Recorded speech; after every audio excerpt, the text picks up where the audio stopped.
5 nights of silence, and then, without warning, it all came back at once, harder and faster than almost anyone watching this conflict had expected. After a rare pause in the near-nightly bombing that had defined this war for months, American forces launched what Central Command itself called a heavy wave of strikes against Iran, hitting military targets across the country in direct response to an Iranian missile attack on a U.S. base in Jordan just a day earlier. The scale and intensity of that specific wave and the human cost that came with it made this one of the most brutal single strikes of the entire conflict. And understanding exactly what happened and why tells you a great deal about where this war actually stands right now. It's worth pausing on that 5-night pause itself before diving into everything else, because silence in a conflict that had otherwise settled into a near-nightly rhythm of strikes carries its own kind of significance. A pause that long, after months of consistent, almost routine bombardment, tends to generate real speculation among analysts, among regional governments, and almost certainly within Iran's own leadership, about whether it signals genuine de-escalation or simply a tactical reset before the next phase of the conflict begins. When that silence broke, not with a gradual resumption, but with CENTCOM itself reaching for the word heavy to describe what came next, it confirmed the less comforting interpretation that the pause had been less about winding down and more about repositioning for exactly the kind of forceful response that followed once Iran gave American forces a clear, direct provocation to respond to. Here's what you need to know about how this specific wave actually unfolded, because the sequence and the scale both matter enormously to understanding everything that followed it. Central Command confirmed it had successfully completed the heavy wave of strikes at 10 o'clock Eastern Time, framing the operation explicitly as retaliation for Iranian strikes launched against American forces stationed at a base in Jordan the day before. That direct, publicly stated cause and effect matters, because it shows this wasn't a random escalation or an opportunistic strike timed for political convenience.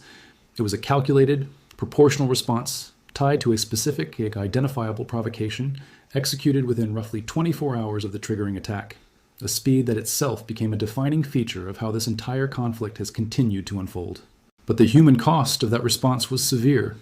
Iranian media reported that a couple and their 2-year-old child were killed in the strikes on Qeshm Island specifically, with 3 civilians confirmed dead across the broader wave according to Iranian outlets, while Iran's Islamic Revolutionary Guard Corps separately confirmed that 3 of its own personnel had also been killed in the American missile strikes that night. That combination, a 5-night pause suddenly broken, a scale significant enough for CENTCOM itself to describe it using the word heavy, and a civilian death toll that included a young child, is exactly what earned this specific wave its reputation as one of the more brutal chapters of this entire war. It's worth noting how casualty figures like these actually get reported and verified in a conflict zone this contested, because the sourcing itself matters for how seriously any given number should be treated.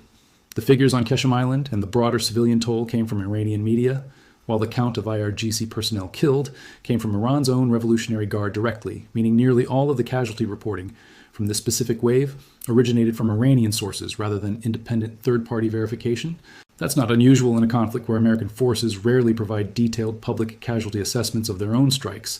but it does mean the exact figures should be understood as Iran's own accounting of what happened rather than an independently confirmed tally,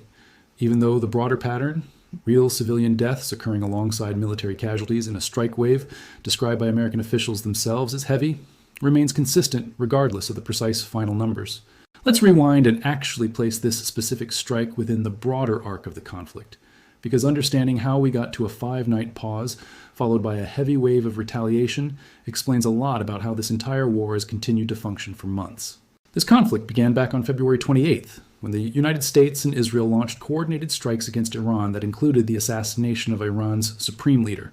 an opening blow that triggered a broad Iranian retaliatory campaign targeting American embassies, military installations, and oil infrastructure across the entire Middle East, an attempt by Tehran to spread the cost of this war widely enough to pressure its adversaries into mediation. That original strategic goal, spreading the cost of the conflict widely enough to force outside mediation, is worth remembering as a through line connecting the war's opening days all the way to the brutal wave that hit Qeshm Island months later. Iran's leadership appears to have calculated from the very beginning that a purely defensive posture, simply absorbing strikes without meaningful retaliation, would leave it with no leverage whatsoever heading into any eventual negotiation. Every subsequent Iranian attack throughout this conflict, against the UAE, against Jordan, against commercial shipping in the Strait, reflects some version of that same original calculation, that continued, visible retaliation, even retaliation that predictably invites severe counterstrikes, remains more strategically valuable to Iran's negotiating position than simply accepting whatever terms Washington might otherwise be willing to offer a fully passive, non-retaliating adversary. That early retaliation included massive missile and drone barrages against American positions in the United Arab Emirates specifically, and with UAE air defenses eventually intercepting more than 500 ballistic missiles, over 2,000 drone attacks, and dozens of cruise missiles using American-supplied THAAD and Patriot systems by early April alone, though 13 people were still killed and over 200 injured despite the intercept rate. That specific gap, an intercept rate covering the overwhelming majority of incoming threats, and yet still producing real, confirmed deaths and hundreds of injuries, is worth understanding on its own terms, because it illustrates a broader truth about missile defense that applies well beyond just this specific conflict. Even the most sophisticated, most successful air defense systems in the world operate on probabilities rather than absolute guarantees.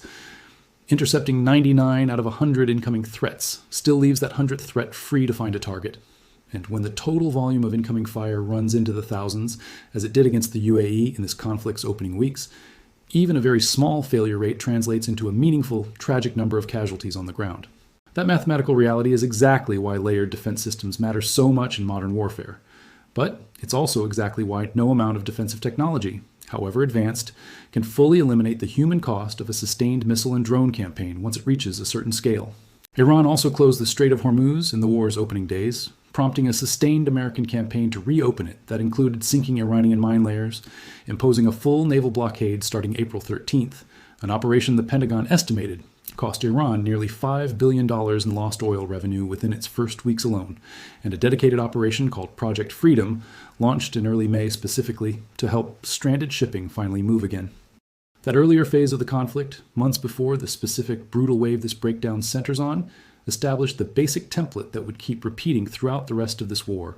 Iran taking some form of aggressive action against shipping or American forces, followed by a sustained, escalating American response specifically designed to make continuing that action progressively more costly. Understanding that earlier pattern makes the July strike wave and everything that followed it feel less like an isolated, unprecedented escalation, and more like the latest entry in a consistent strategic playbook both sides had already been running for months by that point. Here's why the pattern of pause and sudden retaliation that produced this specific brutal wave has become such a defining feature of this entire war. Iran targeting American warships during Operation Project Freedom in early May triggered another significant round of American airstrikes on May 7th, hitting military sites across both southern Iran and Tehran itself. That earlier round established almost exactly the same template that would repeat itself in July, an Iranian provocation against American forces or assets, followed within a day or two by a proportional but genuinely forceful American response, hitting multiple military sites simultaneously. Every time this specific cycle plays out, it produces exactly the kind of severe, concentrated strike wave capable of generating both significant military damage and, unfortunately, significant civilian casualties, because striking multiple military targets across an entire country within a compressed time frame inherently increases the statistical likelihood that at least some of those strikes will occur near populated areas, regardless of how precisely each individual target has been selected. There's a structural reason this specific dynamic keeps recurring throughout this war, rather than gradually fading, as both sides presumably learn from each previous exchange. Retaliatory strikes, by their very nature, tend to be executed faster and under more compressed timelines than initial deliberately planned operations, because the entire strategic value of a rapid response depends on demonstrating that provocations get answered quickly, rather than after weeks of careful deliberation. That compression creates real tension with the kind of painstaking, multi-layered targeting review that helps minimize civilian harm in more deliberately planned strikes. A response executed within a day of the triggering provocation simply has less time available for the kind of exhaustive intelligence verification and collateral damage assessment that a strike planned over weeks might undergo, which helps explain why some of the most severe civilian tolls throughout this entire conflict have tended to cluster around exactly these kinds of rapid retaliatory waves, rather than the more methodically planned operations executed earlier in the war. Let's talk honestly about the civilian toll from this specific wave, because it deserves to be addressed directly rather than glossed over as an incidental footnote to the military story. A couple and their 2-year-old child killed on Qeshm Island represents exactly the kind of human cost that makes a strike wave like this one genuinely brutal in the fullest sense of that word. Not just brutal in terms of the military force applied, but brutal in terms of what that force actually did to real people caught in its path. Qeshm Island itself carries enormous strategic significance in this conflict, positioned near the Strait of Hormuz and repeatedly targeted throughout this war, specifically because of its role in Iran's broader coastal military infrastructure. But strategic significance to military planners doesn't change the reality that the island is also home to ordinary families living their lives, and any strike wave targeting military infrastructure that closely woven into an inhabited landscape carries genuine, serious risk to civilians, a risk that materialized in the worst possible way during this specific wave. That's not a detail that diminishes the legitimacy of striking military targets in direct response to an attack on American forces, but it's also not a detail that should be minimized or left out of any honest accounting of what this specific wave of strikes actually cost. That balance, acknowledging both the legitimacy of a proportional military response and the genuine tragedy of the civilian lives lost in executing it, is a difficult one to hold simultaneously, but it's the honest one. Wars fought against adversaries who deliberately position military infrastructure near civilian populations, or who simply operate on islands and in coastal regions, where civilian and military life exist in close proximity by necessity of geography, will always carry this kind of risk, regardless of how much precision technology gets applied to individual strikes. That reality doesn't excuse any individual tragic outcome, and it doesn't mean every strike is conducted with equal care. But it does explain why a conflict fought largely through airstrikes against coastal and island military infrastructure has continued producing civilian casualties throughout its entire duration, even as the specific technology and targeting processes involved have remained some of the most sophisticated and precise in the world. Here's the broader context around Iran's own military response capability that this specific wave was responding to, because understanding what triggered it matters just as much as understanding the response itself. Iran struck American forces stationed at a base in Jordan, a country that, like Kuwait and Bahrain before it, has repeatedly found itself absorbing Iranian retaliation throughout this conflict purely because of its role hosting American military infrastructure. That pattern, Iran striking regional partner nations rather than confining its retaliation purely to direct confrontation with American forces inside Iran itself, has remained remarkably consistent throughout this entire war. And it reflects Iran's own strategic calculation that striking American assets stationed on Allied territory represents a lower risk, more achievable form of retaliation than attempting to directly confront American forces on more heavily defended ground. Every time that pattern repeats itself, it produces exactly the kind of retaliatory cycle that generated this specific brutal wave. American forces respond decisively to protect their own personnel and demonstrate that striking American assets anywhere in the region carries severe consequences, regardless of how carefully Iran tries to calibrate its own attacks to stay below whatever threshold might trigger an even larger response. That calculation on Iran's side deserves closer examination too, because it reveals something about how a weaker power tries to manage risk when confronting a far more capable adversary.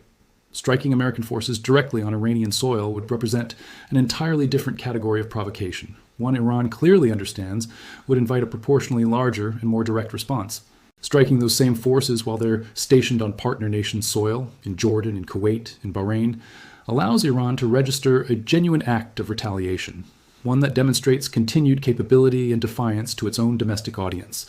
while theoretically operating in a slightly lower risk category than a direct attack on American territory or forces operating from purely American bases. Whether that distinction actually holds up in practice, given how consistently these attacks have triggered severe American retaliation, regardless of which specific country's soil they occurred on, is a separate question entirely, but it clearly remains part of the strategic logic shaping where and how Iran chooses to strike back throughout this conflict. Think about it like two boxers locked in a fight where neither one is willing to simply absorb a hit without swinging back immediately and harder.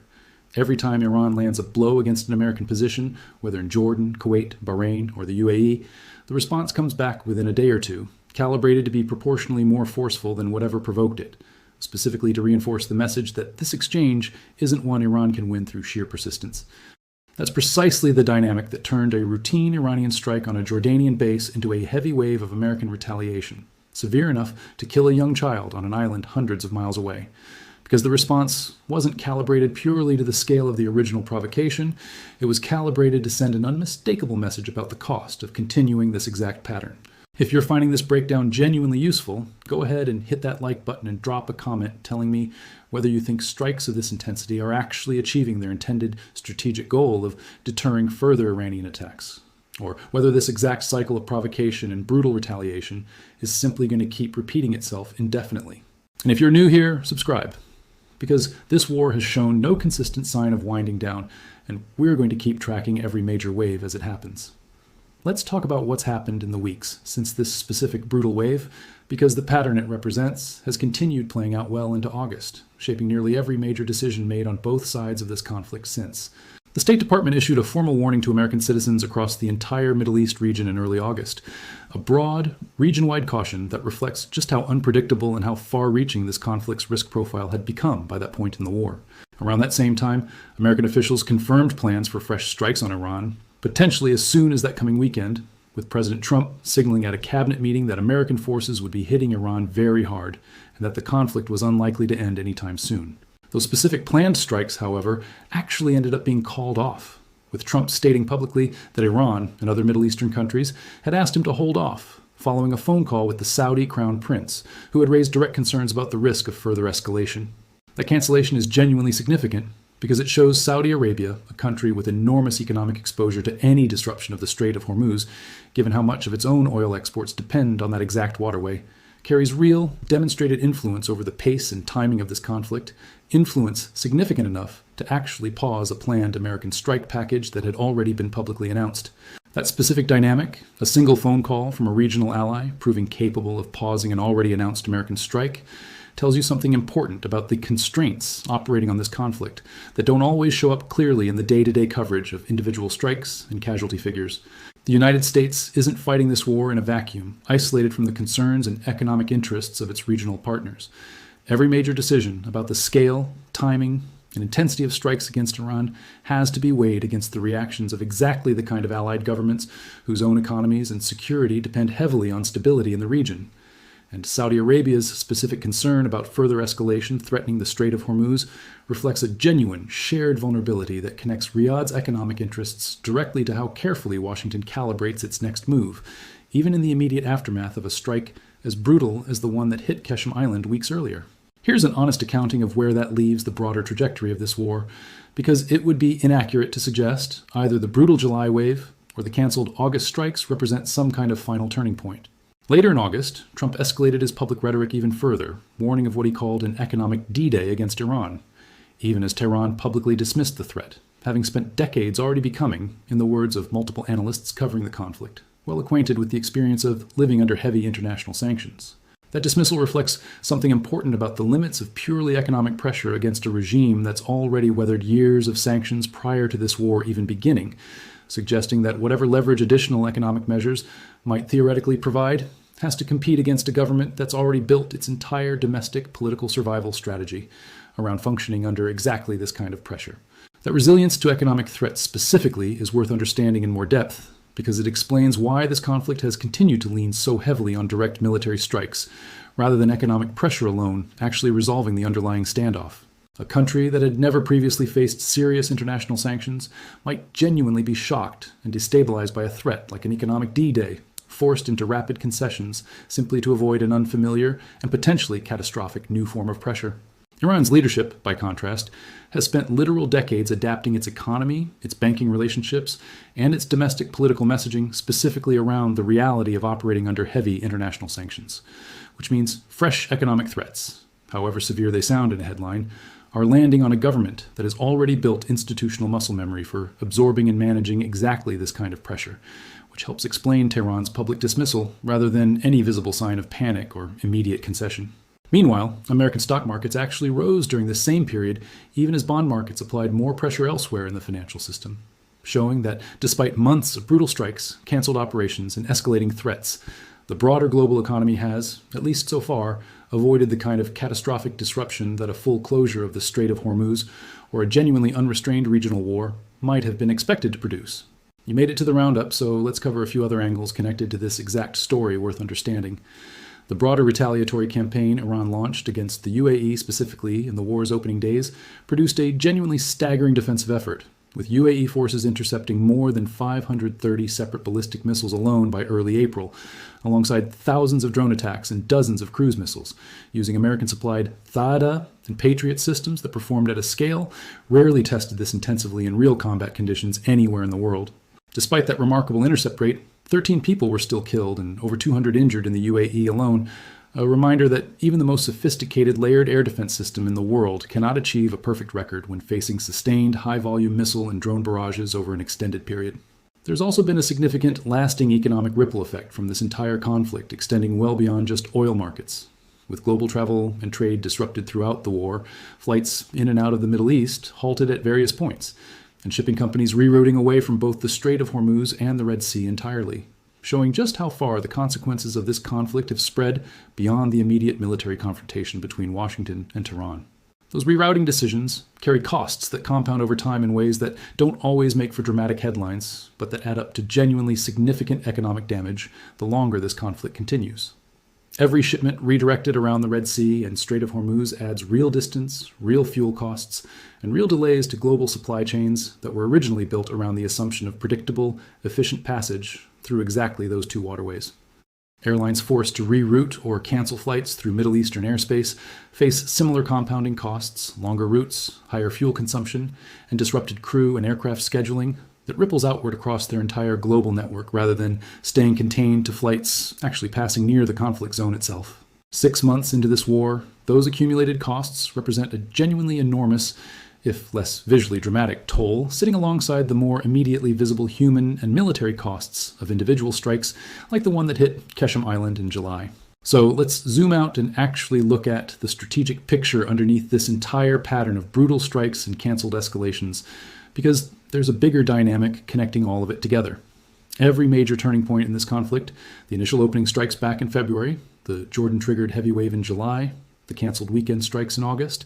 has followed a remarkably consistent underlying logic, Iran testing exactly how much pressure it can apply against American forces and regional partners before triggering a response severe enough to genuinely threaten its own survival, while the United States continues calibrating its responses specifically to demonstrate escalating cost without necessarily crossing into the kind of full-scale invasion or regime-toppling operation that would represent a fundamentally different, far more costly kind of war. That calibration explains both halves of the story equally well. Why a routine Iranian provocation against a base in Jordan could trigger a strike wave brutal enough to kill a young child on Qeshm Island, and why a fully planned, publicly announced round of follow-up strikes in August could still get called off entirely based on a single phone call from a concerned regional ally. Both outcomes reflect the same underlying strategic posture: sustained, serious pressure applied with real force when triggered, but consistently stopping short of the kind of unrestrained, unlimited campaign that regional partners like Saudi Arabia have made clear they genuinely fear. Understanding this conflict through that specific lens, calibrated escalation paired with calibrated restraint, helps explain something that might otherwise seem contradictory about how this war has actually unfolded over its first 6 months. It would be easy to look at a strike wave severe enough to kill a young child on Qeshm Island and assume this conflict has spiraled into something close to unrestrained warfare. It would be equally easy to look at canceled strikes and diplomatic phone calls with Saudi leadership and assume the opposite, that genuine restraint and careful management define the conflict's true character. The reality, as uncomfortable as it is to sit with, is that both things are simultaneously true and have been throughout this entire war.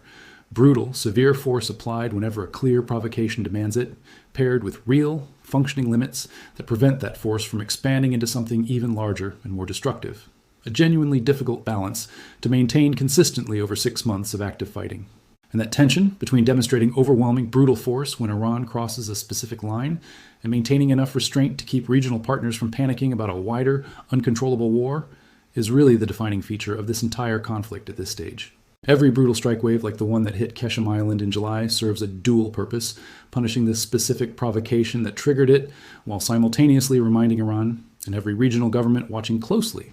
exactly how severe American retaliation can become on short notice. But every subsequent moment of restraint, like the canceled August strikes, serves an equally important purpose, reassuring nervous allies like Saudi Arabia that this conflict isn't spiraling completely outside anyone's control, that there's still a level of calculated, deliberate decision-making happening, even amid genuinely brutal individual strikes. Balancing those two competing signals, overwhelming force and calculated restraint, simultaneously and continuously, is an extraordinarily difficult needle to thread.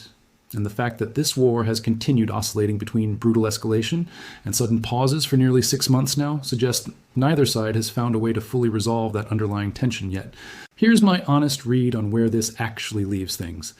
The July strike wave that killed a couple and their young child on Qeshm Island represents exactly the kind of brutal, severe retaliation this conflict has repeatedly produced whenever Iran directly targets American forces. And it's a genuine reminder that military responses calibrated to send a strategic message inevitably carry real human costs that extend well beyond the specific military infrastructure being targeted. At the same time, the canceled August strikes and the continued diplomatic pressure from regional partners like Saudi Arabia show this war hasn't fully spiraled into an unrestrained, unlimited campaign either, that there remain real, functioning brakes on how far this conflict actually escalates, even amid individual moments of genuinely brutal force. Whether that balance holds indefinitely, or whether some future provocation eventually produces a response even more severe than what happened on Qeshm Island in July, is probably the single most important open question hanging over this entire war as it continues stretching into its 7th month with no clear resolution yet in sight. There's a final thought worth sitting with here, because it captures something true about this entire conflict beyond just the specific events of any single strike wave. Wars measured in months rather than weeks tend to develop their own internal rhythm, their own recurring patterns of escalation and restraint that participants and observers alike start to recognize and even anticipate. This conflict has clearly settled into exactly that kind of rhythm: provocation, brutal response, temporary calm, renewed threat, and sometimes cancellation. That predictability doesn't make any individual event within that rhythm any less consequential. A family on Qeshm Island still lost a 2-year-old child regardless of how neatly that tragedy fits into a broader strategic pattern, but understanding the rhythm itself is essential to understanding where this war is actually likely headed next, rather than treating each individual headline as an isolated, unpredictable event, disconnected from everything that came before it. What do you think? Do strike waves this brutal actually succeed in deterring further Iranian provocations against American forces? Or does this exact cycle, provocation, brutal retaliation, temporary pause, renewed provocation, simply keep repeating itself indefinitely regardless of how severe any single response becomes? Let me know exactly where you land on that. Down in the comments, I read every single one, and I genuinely want to hear your take on this. If this breakdown helped you actually understand why a single wave of strikes could be considered one of the most brutal moments of this entire war, share it with someone who's been trying to follow exactly how this conflict keeps evolving. And go ahead and subscribe so you don't miss the next update. Because based on the pattern established throughout this entire year, the next major turning point in this war is probably not far off. Thanks so much for watching, and I'll see you in the next one. Whatever comes next in this war, the events of that specific July night, a 5-night silence broken by a heavy wave of retaliation, and a family on a small island caught in the middle of it, will likely remain one of the moments people point back to when they try to explain exactly how brutal this conflict actually became, long after the political headlines and market reactions surrounding it have faded from memory.